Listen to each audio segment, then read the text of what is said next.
Railway station से बहुत सारे ट्रेन हर रोज आते जाते रहते हैं। तो उस रेलवे स्टेशन के प्लेटफॉर्म के ऊपर एक छोटी सी ब्रेड पकोड़े की गाड़ी बहुत ही फेमस थी।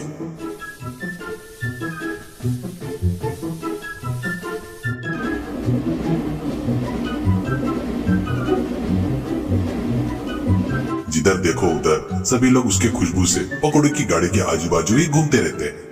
असल में उस गाड़ी के मालिक का नाम शंकर था और शंकर उस गाड़ी का एक मालिक था। पर उस गाड़ी के पास ब्रेड पकोड़ा बनाने वाला राजू बोलकर एक व्यक्ति था।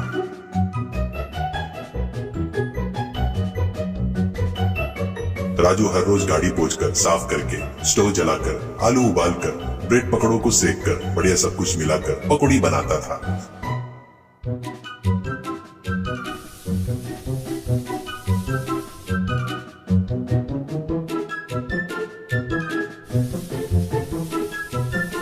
राजू बनाए सो ब्रेड पकौड़ी उस रेलवे स्टेशन के प्लेटफॉर्म के ऊपर बहुत ही फेमस था। शंकर रोज टाइम पर आकर राजू के पास से पैसे वसूल करके जाता था। ऐसे ही रहते हुए एक दिन प्लेटफॉर्म पर एक बोर्ड पर एक नोटिस दिखाई देता है।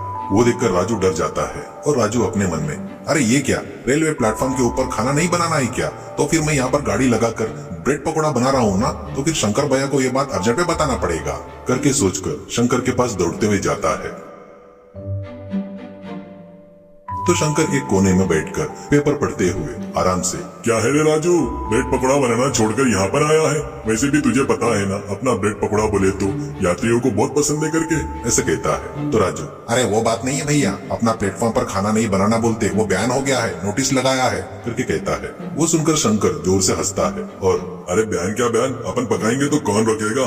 ऊपर से शंकर की गाड़ी है, राजू की गाड़ी नहीं है, समझ में आया क्या? जा अपना काम कर ले, ऐसा कहता है। राजू, अरे वो नहीं भैया, पुलिस आए तो मुझे ही पकड़ेंगे ना, वहाँ रहकर मैं ही पकौड़ा बनाता हूँ ना, ऐसा कहता है। शंकर का चेहरा वो बात सुनकर गुस्से में बदल जाता है और तुरंत शंकर, अरे क्यों रे, ज्यादा बात कर रहा है? पता नहीं क्या तू मेरे पास कॉन्ट्रैक्ट पर है, तू एक काम छोड़कर गया तो मुझे लाख रुपए भरकर देना होगा, भूल गया है क्या? ऐसा कहता है। वो बातें सुनकर ही राजू सिर झुका लेता है और चुपचाप वहाँ से चला जाता है।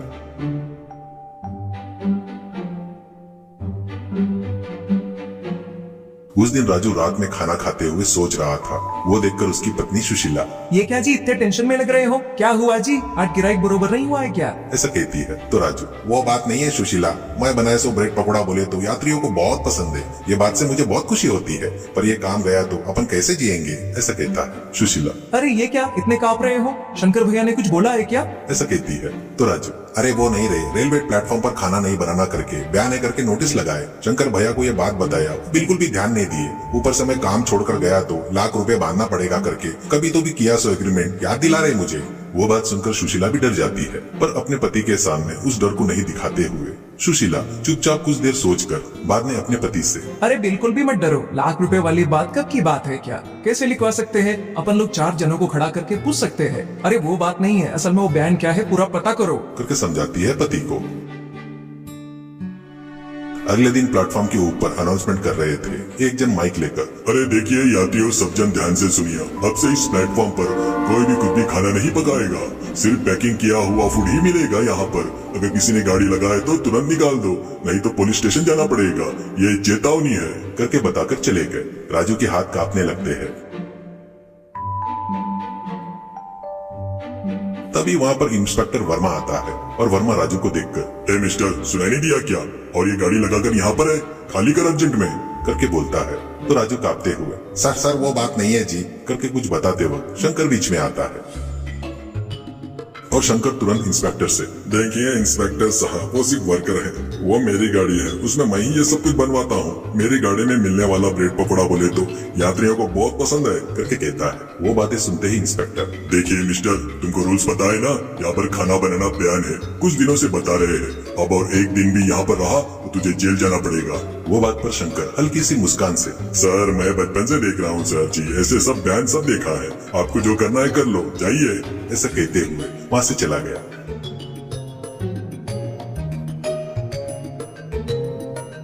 राजू को क्या करना समझ में नहीं आकर चुपचाप रह गया। अगले दिन राजू शंकर के पास आता है तो शंकर राजू को देखकर, फिर से ये क्या है, काम छोड़कर बीच में आ गया। जल्दी से जा, तू ऐसे हर बात के लिए आते गया तो कितना नुकसान हो जाएगा कस्टमर के पास से अपने को, करके कहता है। तो राजू, भैया आप गुस्सा नहीं करेंगे तो एक बात बताऊंगा। वो क्या है बोले तो, इस ब्रेड पकौड़े को मैं घर में बना कर लाऊंगा, अपने गाड़ी पर रखकर बेचेंगे भैया, आपने को ऐसे झगड़े क्यों करना चाहिए, करके कहता है। तो शंकर गुस्से से, क्या करना है, तू मुझे सिखाता क्या, तू मेरे सामने बच्चा है, मुंह बंद करके तू अपना काम कर, नहीं तो वो ₹1,00,000 का ब्याज और ₹1,00,000 बांधना है, वो बात तू भूल गया है क्या, ऐसे कहता है। राजू दुखी होते हुए वहाँ से जाकर अपने काम में लग जाता है। इतने में पुलिस वाला आता है और पुलिस वाला राजू को देखता है तो राजू कांप रहा था। तो पुलिस तुरंत, अरे राजू तू क्यों कांप रहा है, उस दिन आया था ना उस गाड़ी का मालिक वो शंकर, उसको लेकर आ, तेरा और तेरे गाड़ी से कोई संबंध नहीं है, ये मुझे पता है। वो बात सुनते ही राजू की जान में जान आ जाती है। इतने में वहाँ पर शंकर आता है और शंकर इंस्पेक्टर से, क्या जी आप अभी अरेस्ट करने के लिए आए हैं क्या, इतना सामान इतने लोगों को लेकर आए, पुलिस वाले को देखकर मैं डरता सोच रहे हो क्या, वैसे भी वो गाड़ी मेरी नहीं है, राजू को किराए पर दिया है, आपको अरेस्ट करना है तो राजू को अरेस्ट करो, मुझे इससे कुछ लेना देना नहीं है, करके बोलता है। तो इंस्पेक्टर, उस दिन तो तू मेरी गाड़ी करके बोला, ऐसे बहुत दिखा करके बोला ना, अभी क्या वैसे बात बदल रहा है, चुपचाप चल, कहते हुए शंकर को कॉलर पकड़कर घसीटते हुए चला गया। राजू उसके ऊपर से भारी वजन कम हो गया जैसे आराम से शांति से वहां से घर चला गया। उसके बाद से राजू उस ब्रेड पकौड़े के गाड़ी की जगह पर एक छोटी सी टोकनी रखकर अपने घर पर बनाए सो ब्रेड पकौड़ा लगाकर बेचना शुरू करता है। उसके बाद से राजू बहुत खुशी से जिंदगी जीने लगता है। बिहार गांव में एक वर्मा नाम का जमींदार रहता था। वो बहुत ही अमीर था। उसे स्पोर्ट्स कार का बहुत ही शौक था, इसलिए वो अक्सर कार रेस में जाया करता था। वह गरीब लोगों के लिए दान धर्म करते करते देखते ही देखते सारे पैसे खत्म हो गए। जमींदार वर्मा का पोता राजेश जब तक बड़ा हुआ तब तक सारे पैसे खत्म हो चुके थे। अंत में राजेश के पास बचा था तो बस दादाजी की जंग लगी पुरानी विंटेज स्पोर्ट्स कार और वो जमींदार का पैलेस। इसके अलावा और कुछ भी नहीं बचा। एक दिन राजेश अपने पैलेस के बाहर खड़ा होकर कुछ सोच रहा था। तभी एक गांव वाला रुका और बोला, छोटे मालिक जमींदार जी, हमारे किले के रंग तो बहुत फीके पड़ गए हैं। आपके दादाजी के समय में इस पैलेस का रंग मैं ही करता था, क्या कल से काम शुरू करो? राजेश, अभी किले को रंग के लिए मेरे पास इतने पैसे नहीं है। ये देखो बची है तो यह पुरानी खटारी कार और यह सिलन भरी पुरानी कोठी। रंगों की बात बाद में देखेंगे, तुम अपने काम पर कहीं जा रहे थे ना, तुम जाओ। इतना कहकर जमींदार आगे निकल पड़ा। इतने में दो और गांव वाले वहाँ पर आए।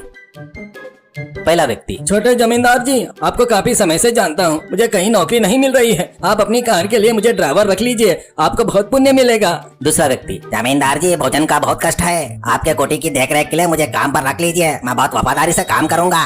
राजेश, मेरे पास ऐसी कोई नौकरियां नहीं है, कार भी काम नहीं कर रही है, जरूरत हुई तो मैं खुद बुलाऊंगा, अभी के लिए आप लोग जाइए। उसने बहुत विनम्रता से कहा। राजेश सोचना शुरू करता है, कुछ तो भी करके पैसे कमाना होगा। ये सब लोग छोटे जमींदार ये करो, छोटे जमींदार वो करो कहकर मेरे पास से ही पैसे खर्च करवाना चाहते हैं। कुछ न कुछ काम करके पैसे कमाना शुरू करना होगा। यह सोचते हुए उसने अपने पुराने जमाने का डब्बा फोन निकाल कर और अपने दोस्त को फोन करने ही वाला था तो उसका दोस्त सुरेश टहलता हुआ वहाँ पर आ गया। दोनों ने साथ में पढ़ाई की थी। इतना ही नहीं, सुरेश एक कार मैकेनिक भी था।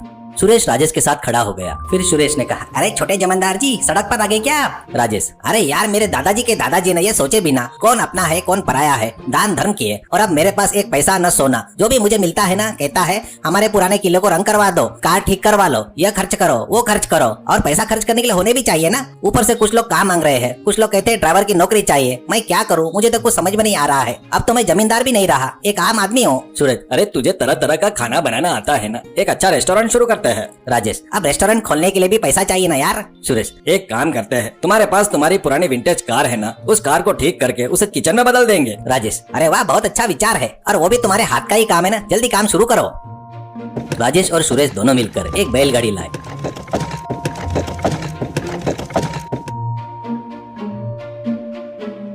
कार को उसे बांध दिया और सुरेश के गैराज में लेकर गए।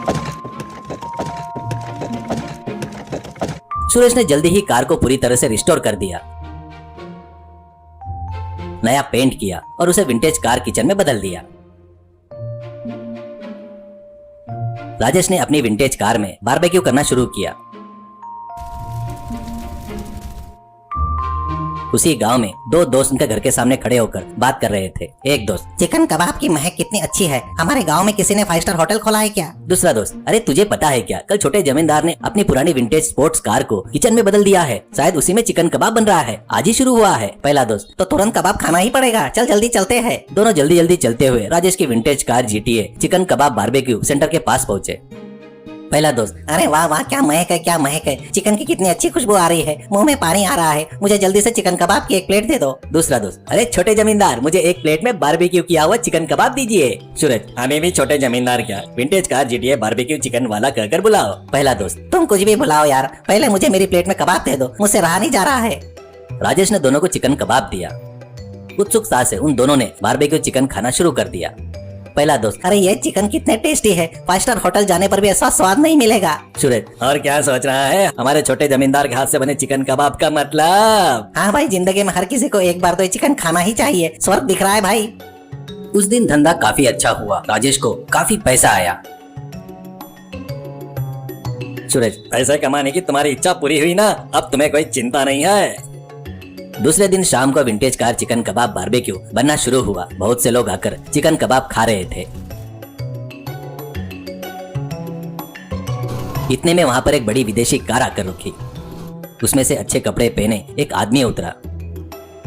वो राजेश के पास आया। महेश, इस रास्ते से जा रहा था, आपके चिकन कबाब की महक बहुत अच्छी लगी तो यहाँ पर रुक गया। मेरा नाम महेश है। राजेश, अरे लीजिए चिकन कबाब खाने के लिए, और आपको पानी चाहिए क्या? महेश, अरे नहीं नहीं, मैं काम से निकला था और जल्दबाजी में घर पर पर्स भूल आया हूँ। राजेश, पहले आप चिकन कबाब टेस्ट कीजिए, पैसे की बात बाद में करेंगे। सूरज, पहले आप खाइए सर, हमारे बंदे के हाथ के चिकन कबाब खाने के लिए किस्मत चाहिए। महेश ने चिकन खाना शुरू किया।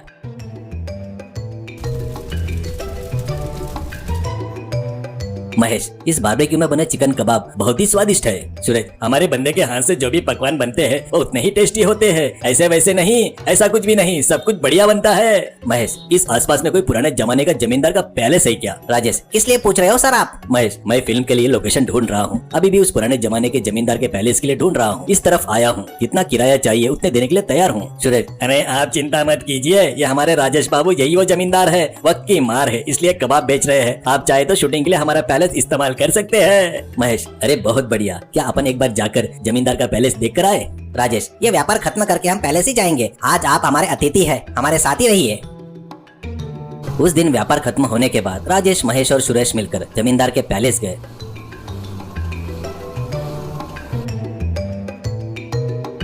वो पैलेस देखकर महेश बोला, महेश, इस पैलेस के अंदर की मेज, कुर्सियां और फर्नीचर बहुत अच्छा है, बाहर की तरफ अगर रंग भी करवा दिया जाए तो दीवारें सुंदर दिखेगी। राजेश, इतने बड़े पैलेस को रंग करवाना मतलब बहुत खर्चा होगा, वो अभी मेरे बस की बात नहीं है। महेश, आप हमें एक अच्छा पैलेस दिखा रहे हैं, यही काफी है, मुझे इसके लिए जो पेंटिंग चाहिए वो सब हम शूटिंग के समय पर खुद करवा लेंगे, ये लीजिए एडवांस। महेश ने कुछ पैसे एडवांस के तौर पर राजेश को दे दिए। महेश, शूटिंग के समय में कम से कम 100 लोग के लिए सुबह का नाश्ता, दोपहर का खाना और रात का डिनर सब आप ही को तैयार करके देना होगा। बीच बीच में स्नैक्स, चाय, कॉफी, कोल्ड ड्रिंक्स और फलों का जूस आपको ही सप्लाई करना होगा, इसके लिए जिस दिन के पैसे उसी दिन दे देंगे। उसके बाद महेश अपनी कार से वहां से चला गया। उसके अगले दिन से शूटिंग शुरू हो गई। सबको चाहिए था सुबह का नाश्ता, दोपहर का खाना और रात का डिनर, बीच बीच में स्नैक्स और फलों का जूस। ये सब राजेश ने अपनी रिस्टोर हुई विंटेज कार किचन से सप्लाई किया। वो खाना खाकर फिल्म शूटिंग के लिए आए लोगों को राजेश ने बनाए सो चिकन कबाब और तरह तरह के खाद्य पदार्थों का स्वाद चखा और उन्हें बहुत पसंद आया। उसकी वजह से उन्होंने अपने एप्पल फोन, सैमसंग फोन से और मोबाइल फोनों से खाने के वीडियो बनाकर सोशल मीडिया पर डाल दिए। वह सभी वीडियो वायरल हो गए। खासकर शूटिंग के लिए आई फिल्म की हीरोइन चमकी चमेली राजेश के पास आई।